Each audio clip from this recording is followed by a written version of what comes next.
주렴.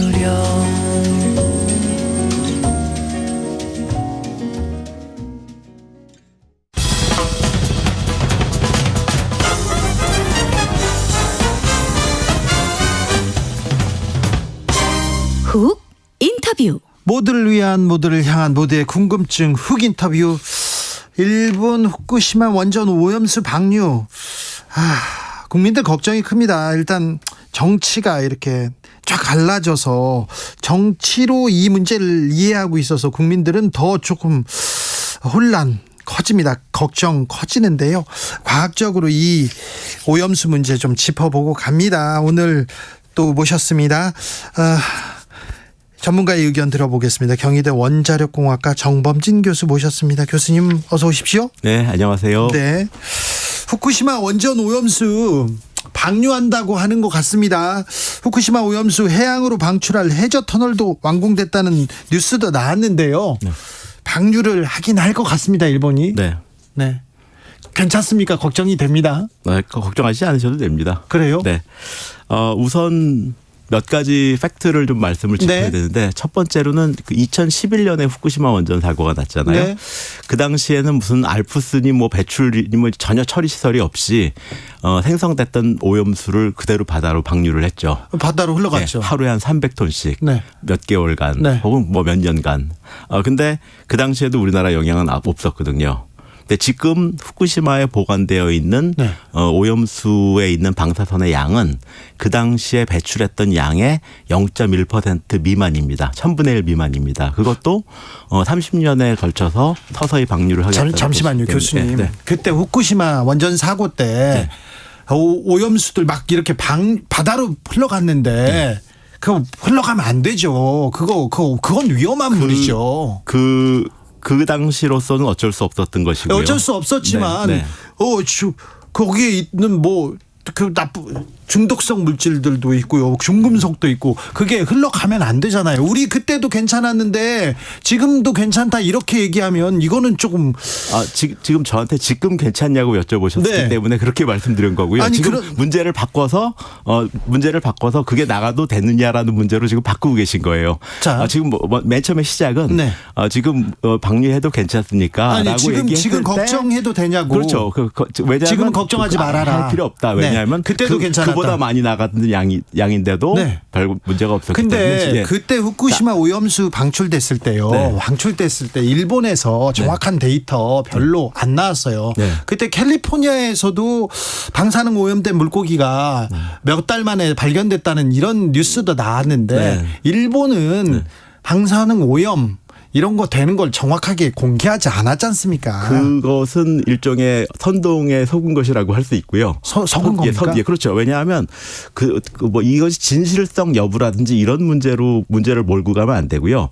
과학의 문제는 그렇죠. 지금 배출 농도가 얼마냐, 네. 기준치 이상이냐 이하냐, 그 배출 기준치가 우리나라랑 같으냐, 국제적으로 용인될 수준이냐, 이런 것들이 과학적 논의고, 과거에 일본이 거짓말을 한 적이 있다거나 어떤 역사적인 문제라든지 아니요. 이렇게 지금 역사까지 가지는 않는데 후쿠시마 원전 사고 때 분명히 방출되고 그때 오염된 무슨 문제가 있었을 텐데 거기에 대한 데이터를 본 적이 없어요. 있습니다. 그쵸? 있어요? 예, 그 당시에 논문들도 좀 나왔고요. 예. 그 당시에 이제 그 나온 논문 중에서 네.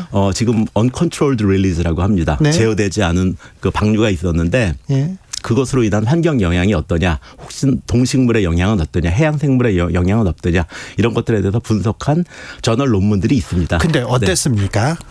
그 당시에 제출된 논문의 결과는 일반 환경 방사능 정도의 수준이기 때문에 그렇게 높지 않다라는 것이 평가였습니다. 그래요? 네.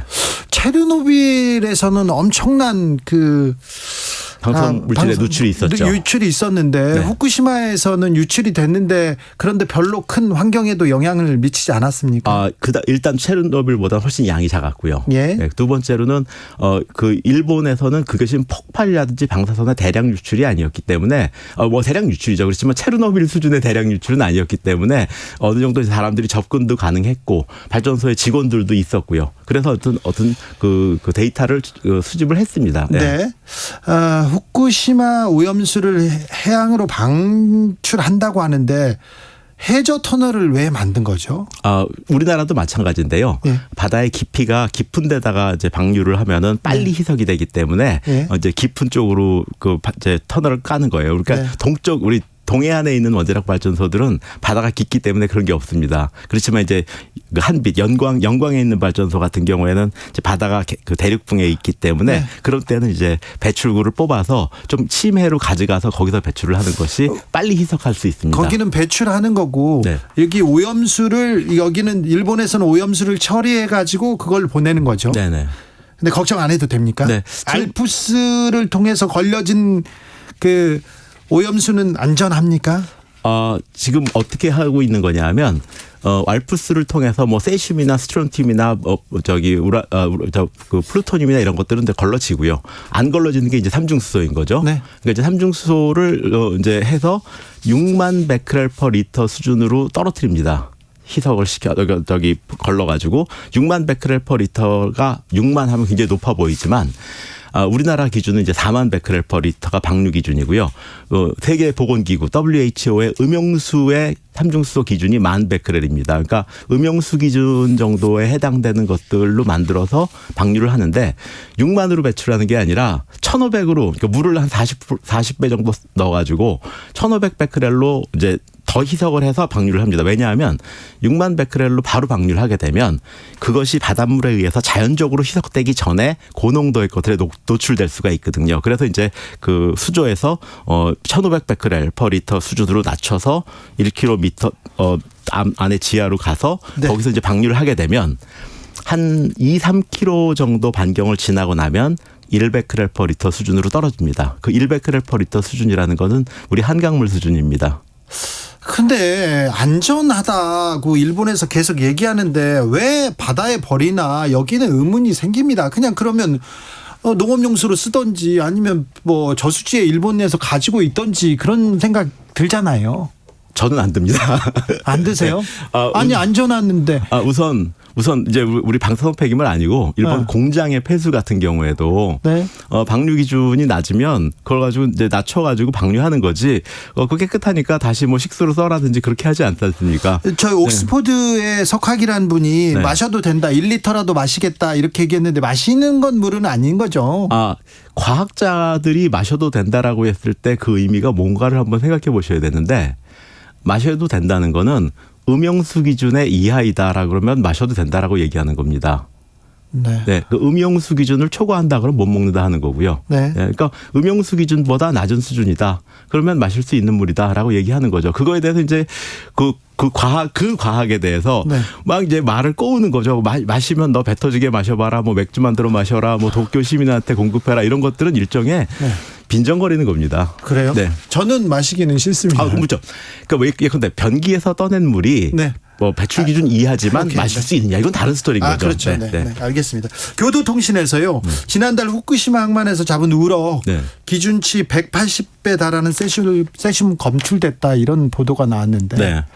어제 나왔는데 이거 걱정 안 해도 됩니까? 네. 왜요? 우선 기준치라는 거에 대해서 네. 이제 기준치가 보통 어떻게 생각하냐면 이제 우리가 이제 뭐든지 문턱값이라는 게 있습니다. 예. 그런데 이제 뭐 책상 같은 것들 이렇게 밀다 보면 어느 정도까지는 안 밀리고 가만히 있다가 어느 순간에 확 밀리잖아요. 힘을 네. 주고 나면 이제 그 문턱값이라는 게 있죠. 자연계에는. 근데 이제 방사선도 문턱값이 있습니다. 그래서 얼마 이하를 받으면 받았는지 안 받았는지 전혀 효과가 안 나타나고 네. 얼마 이상 받으면 드디어 이제 암 걸린다는 뜻이 아니라 뭔가 받았다는 효과가 나타나는 네. 지점이 있습니다. 그 지점이 이제 보통 100mS인데요. 그 문턱값의 1%로 기준치가 설정이 됩니다. 그러니까 1mS죠. 네. 왜냐하면 그 기준치를 그렇게 관리하지 않으면 어떤 사람이 기준치만큼 맞고 또 딴 데 가서 또 맞고 하는 네. 건데 그렇게 해서 이제 100분의 100번 맞을 리는 없으니까 그러니까 보통 100분의 1로 기준치를 설정을 합니다. 그런데 이제 우럭이 말씀하신 대로 180배. 180배다. 네. 그럼 이제 근데 이제 그 농도입니다. 네. 근데 그 우럭이 굉장히 커서 그 우럭을 통째로 다 먹었다. 그럼 이제 기준치에 해당되는 것들을 다 먹을 수가 있는 거죠. 그죠? 네. 근데 이제 실은 우럭이 그렇게 크지 않고 그 중에 살코기만 먹고 하게 되면은 결과적으로는 기준치를 초과할 수는 있습니다. 아니 그 우럭을 한 마리만 먹지 않고 두 마리도 전탕으로도 먹고 회로도 그렇죠. 먹고 다 먹었다. 예. 구이도 먹었다. 그렇죠. 이거는 그렇죠. 그렇게 해서 그 이제 예컨대 그 농도거든요. 네네. 농도가 180배 나온 건데 네. 거기다 이제 양을 곱해야지 실제로 방사선 양을 얼마큼 이제 그 섭취를 했는지가 나오지 않습니까? 그렇게 했을 때 과연 기준치를 얼마만큼 상회할 거냐? 근데 보통 이제 일반인들이 생각할 때 기준치를 넘었다. 그러면 이제 법적으로는 문제가 됩니다. 근데 이제 그 과학적으로는 100분의 1로 설정된 거기 때문에 기준치의 10배를 받았다. 그랬을 때는 사실은 그렇게 놀랄 일은 아닙니다. 아니 그래도 먹지 않는 편이 나을 거 아닙니까 이거? 물론 이제 그 재미로 먹을 필요는 없죠. 네, 일부러 먹을 필요는 그렇죠. 없잖아요. 네. 그래서 네. 이제 그 우럭이 한 마리가 딱 나온 적이 있습니다. 지금 12년 동안. 근데 이제 그런 우럭은 이제 보통 그 해저에서 그냥 고착성 어류이기 때문에 네. 그 근처에서 쭉 지내다가 이제 방사선을 많이 받은 것으로 생각이 되는데. 아니 어제 나온 보도고 한 마리만 잡은 거 아닙니까? 많이 있는데 다른 거 잡으면 또 나오겠죠. 네, 아직까지는 안 나왔습니다. 예, 안 잡았겠죠. 그건 아닙니다. 저기 그 후쿠시마 근처에서 어로횡이 하고 있고요. 아니 그런데 그러면 도쿄전력에서 잡아서 이렇게 검사를 한 건데 도쿄전력에서 일부러 오염수 이게 걱정되라고 지금 세슘 검출된 우럭만 이렇게 검사한 건 아닐 거 아니에요. 그렇죠. 다 하죠. 예. 네. 네. 그러니까 우리나라도 합니다. 예. 네. 자, 어민단체에서요. 네.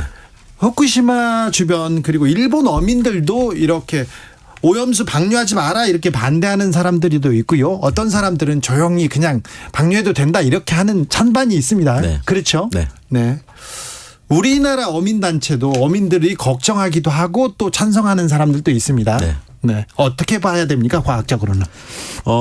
과학적으로 안 되는 선이 있죠. 네. 근데 배출 기준을 초과해서 배출한다. 이건 안 되는 거죠. 네. 배출 기준 이내로 배출한다. 이건 되는 거고요. 네. 다만 그렇지만 거기에 대해서도 개인의 인식의 차이는 있잖아요. 호불호가 있는 거죠. 그러니까 근데 나는 미국산 쇠고기 같은 경우에도 광우병 문제가 생겼을 때 나라는 괜찮다라고 얘기하면 그 중에서 난 그래도 안 먹는다. 네. 지금도 안 먹는 분도 있는 거고. 그런 사람도 네. 있죠. 네. 그리고 나는 싸고 좋으니까 먹겠다 하는 네. 분도 있는 거고. 그러니까 그 개인의 어떤 취사 선택이라는 것은 개인의 문제지. 네. 그 개인의 문제와 국가적인 어떤 가이드라인의 문제는 좀 다른 문제입니다. 자, 과학자가 보기로는. 네. 과학자가 보기로는 어떻습니까? 어민들의 걱정. 전혀 할 필요가 없습니다. 괜찮습니까? 네. 네. 일단 지금 후쿠시마에서 방류하겠다는 양이 그 지역 한 2, 3km만 지나면은 우리나라 강물 수준으로 떨어지기 때문에 그게 우리나라에 방사선 영향을 미칠 수 있다. 이건 상상할 수 없고요. 두 번째로는 네. 그 삼중수소가 일본 내 후쿠시마에 다 보관되고 있는 총량이 3g이 안 됩니다. 삼중수소만 다 모으면. 근데 우리나라의 동해안에 빗물로 떨어지는 삼중수소의 양이 5g입니다. 그러니까 그 3g을 동시에 다 배출한다 하더라도 우리나라에서 빗물로 떨어지는 양의 한 1점 몇 배 수준이기 때문에 제가 볼 때는 그것들이 어떤 우리나라 해역에 생물에 영향을 준다거나 방사선 영향을 준다는 것도 있을 수 없고 네. 또 평형수도 마찬가지로 그 방류 지점에 한 2km 안에 들어가서 평형수를 뜨지 않는 한은 갖고 올 리가 없습니다. 네. 그런데요. 독이라도 바다는 크고 넓잖아요. 네. 그래서 어떤 맹독이라도 풀어도 바다는 넉넉히 다 받아줄 거예요. 네. 그리고 우리나라에 영향을 미치지 않을 텐데 굳이 거기에다가 바다에다가 방류해야 되나? 여기는 계속 의문이 됩니다. 그 IAEA의 미션 레포트가 있어요. 네. 그러니까 IAEA가 일본에 가가지고 이제 그 검증 작업을 하고 네. 하면서 이제 5번 나왔다고요? 그렇죠. 그 이제 그 IAEA 홈페이지 들어가면 다운로드 받아 보실 수 있습니다. 네. 물론 이제 영어로 돼 있긴 하지만 거기 보시면 맨 처음에 이제 5가지 방법을 고려를 합니다. 콘크리트 고화하는 방법도 있고 증발시키는 방법도 있고 바다에 방류하는 네. 방법도 있고 그 중에 이제 방류하는 방법이 우선 가장 싼 거 맞습니다. 싸죠. 두 번째로는 환경적으로도 가장 좋은 것으로 나와 있습니다. 왜냐? 이제 증발시킨다거나 그러면 이제 대기 중으로 나가지 않습니까? 그러면 바다라는 게 워낙 넓기 때문에 이런 물질들은 빨리 희석시키는 것이 환경적으로 편안한 거거든요. 그래서 이제 문제는 이것이 가장 싸기도 하고 가장 환경적이기도 해서 선택을 한 것인데 문제는 싸기 때문에 이것만 딱 보여주고 나면 반감이 나는 거죠. 그런데 바다가 넓다고 해서 이렇게 버리는 게 환경적이다. 여기에는 또 찬성하기는 쉽지 않네요. 왜 그거 어떻게 생각하셔야 되냐면 네. 우리나라도 그렇게 하고 있어요. 우리나라는 후쿠시마 오염수처럼 뭐 사고를 일으키거나 오염수가 나온 거 아니지 않습니까? 우리나라에서도 원자력 발전소에서 네. 정상 운전 중에 고체, 액체, 기체 폐기물들이 나옵니다. 고체 폐기물 같은 경우에는 네. 뭐 따로 보관하는 방식이 있고요. 예. 기체 폐기물은 보통 반감기가 낮기 때문에 네. 탱크에 넣어서 좀 며칠 놔두면 이제 확 줄어들어 버립니다. 방사선이. 그럼 이제 배출 기준 이하가 되면 배출하는 거고요. 액체 폐기물은 지금 후쿠시마랑 똑같이 필터를 거친다거나 해서 이제 낮추고 배출 기준 이하로 만들어서 희석시켜서 방류하고 있습니다. 그런데 그럼 일본도 처음부터 버리지 근데 왜 모아두었습니까? 일단은 이제 그 알프스라는 처리 시설이 없었고요. 초기에는. 그리고 이제 지금 초기에 그 저장했었던 물들은 배출 기준을 초과합니다. 그리고 지금 전체 그 알프스를 거쳐서 배출 기준 하회하고 있는 것들이 이제 한 30% 정도가 됩니다. 그러니까 30%는 배출의 대상이 되는 것이고 아직도 보관하고 있는 70%는 이제 더 거르고 해서 네. 배출 기준을 낮춘 상태로 해야 되는 겁니다. 자, 네. 오염수가 있고요. 네. 오염수를 처리해서 배출하려는 이제 처리수라 그럽니다. 예. 네. 네. 오염 처리수. 네. 네. 처리가 완벽하게 됩니까? 뭐 완벽하다는 건 아니고요. 네. 충분히 희석되는 것이죠. 자, 그런데 오염수의 데이터도 네. 우리 과학자들이 다 좀 봤습니까? 원래 이런 오염수를 이렇게 희석시켜서 이렇게 낮췄다 이걸 데이터를 다 봤습니까? 그렇죠. 일단 이제 일본에서 그 도쿄 전력이 예. 매주 그 규제 기관에다가 리포팅을 합니다. 이번 주에는 오염수가 얼마만큼 생성돼서 얼마만큼 처리했고 뭐 이런 것들을 갖다 이제 보고를 하고 있고요. 네. 초창기의 데이터 같은 경우에는 그 이제 맨 처음에 나온 오염수는 방사선 농도가 얼마큼이었는데 알프스 필터를 한 번 걸치고 나니까 얼마큼 나오더라. 이런 것들이 이제 데이터로 많이 나와 있습니다. 네. 여러 처리 방법 중에 일본 내에서 처리할 수 있는 방법이 있을 텐데 네. 굳이 바다로 내보낸다 이 부분에 대해서 태평양의 섬나라 그리고 주변국에서 걱정해요. 네. 우리도 마찬가지잖아요. 네. 사실 일본에서 알아서 하지 왜 그걸 바다에 버려 그런 생각은 들잖아요. 그렇죠. 네. 그죠? 교수님도 그 생각하죠. 그건 맞습니다. 그건 그 개인의 감정인 것이고요. 과학은 아닙니다. 과학적으로 바다에 보내는 게 맞다고요? 네. 걱정 안 해도 된다고요? 그럼요. 네. 그래도 바다에 버리는 건 아닌 것 같아요. 환경 오염상. 우리나라도 네. 1년에 배출되는 삼중수소가 1g 정도 됩니다. 아니 그래도 거기는 사고가 났잖아요. 사고 오염수지 않습니까? 사고가 났건 그 정상적인 운전의 과정이건 네. 배출되는 오염수의 농도가 중요한 거지. 네. 이것이 사고 난 오염수는 안 되고 정상 운전에서 나온 오염수는 되고 이런 건 아니죠. 그렇습니까? 네네. 자, 어민들이 걱정하는 거는 그냥 기후입니까? 네, 그렇습니다. 네. 그래요? 네. 그리고 이제 더 걱정은 어민들 중에 방사선을 걱정하시는 분들도 계시고, 그 걱정이 많아서 이제 안 팔릴 거를 걱정하시는 분들도 많죠. 그렇죠. 네. 그렇죠. 예. 근데 사실은 그런 것들은 어떤 이것들이 위험하다라고 얘기하는 사람들의 선동으로 인해서 그분들이 그 불필요한 피해를 입고 계신 것이기 때문에 이것들이 어떤 비과학적인 선동 같은 것들은 좀 막아야 됩니다. 걱정하는 게 또 선동에 의해서 그렇다고요? 그렇죠. 그러니까 지금 예컨대 과학적인 문제라는 것은 배출 기준이 얼마큼이고 네. 배출 기준이 어떻게 설정되어 있고 네. 지금 배출하고 있는 것이 배출 기준을 상회하느냐 하회하느냐 뭐 이런 것들이 배출 기준인데 네. 예컨대 이 문제에 대해서 뭐 이번 시찰단 네. 같은 경우에도 뭐 일본의 입지를 강화시킬 것이다. 뭐 일본이 하자는 대로 하는 건 아니다. 이건 이제 정치적인 태강경을 끼워버린 거죠. 일본이 어쨌건 간에 그건 중요한 게 아니라 네. 배출 기준이 뭐 기준보다 높으냐 낮으냐 이것만 따지면 되는 거죠. 과학적으로는. 아니 근데 네. 일본에서도 오염수 배출에 대해서 반대하는 전문가들이 있어요. 그럼 그 사람들도 선동하고 있습니까? 그렇죠. 그렇습니까? 네. 한국에서 방사능 오염수를 배출한다고 할 때 일본의 과학자들이 과학의 눈으로 얘기하라고 교수님처럼 얘기할까 그런 생각. 그것도 일종의 정치적인 거나 어떤 감정적인 것들을 포함시킨 질문이시죠. 아무튼 과학자들이 과학적 근거 없이 지금 선동하고 있다 이렇게 그럼요. 주장하십니까? 네. 일단 과학이라는 것은 기본적으로 양을 얘기해야 됩니다. 양을 얘기하지 않고 무슨 삼중수소 자체가 얼마나 위험한 건지 플루토늄 자체가 얼마나 위험한 건지 그런 얘기하면 안 되죠. 굉장히 미량이거든요. 네.